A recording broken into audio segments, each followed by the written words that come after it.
Yves, pour vous, la fête de l'UMA qui a eu lieu ce week-end n'est plus communiste. Eh oui, je brise les mythes finalement, vous voyez, c'est ce que j'allais vous dire. Ouais.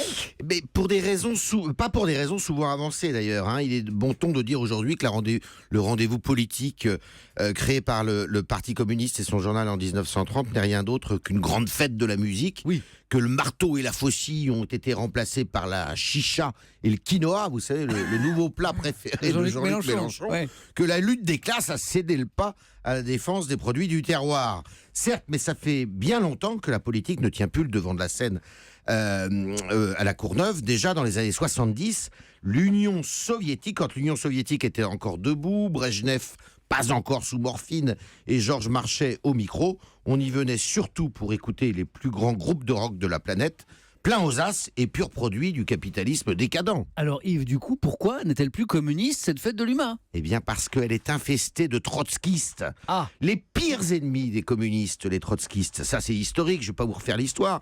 Pour les communistes, les trotskistes ont toujours fait les yeux doux à la social-démocratie et ont entraîné les travailleurs dans les pires impasses. Ce sont des traîtres. Or, qui veut préempter le leadership du PC aujourd'hui? Jean-Luc Mélenchon, un ancien trotskiste passé au socialisme. Cela ne passe pas d'ailleurs chez beaucoup de vieux militants communistes purs et durs. Et qui participera en guest star cette année à la fête de l'UMA avec Mélenchon? Eh bien, Jean-Claude Mailly. Jean-Claude Mailly, Ouais. le patron de Force ouvrière, pour la première fois de l'histoire de FO d'ailleurs.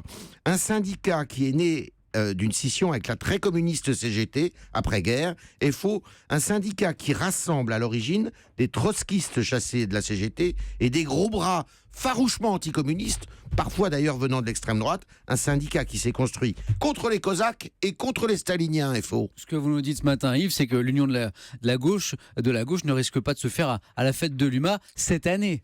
Pas plus cette année qu'hier, ni que demain d'ailleurs. Entre ce qu'il reste du PC et l'extrême gauche. Pourquoi cette pudeur de langage qui consiste à l'appeler la gauche de la gauche, l'extrême gauche? L'entente est impossible. Tout n'est qu'apparence. Les poignards ne sont toujours pas loin. Merci Yves.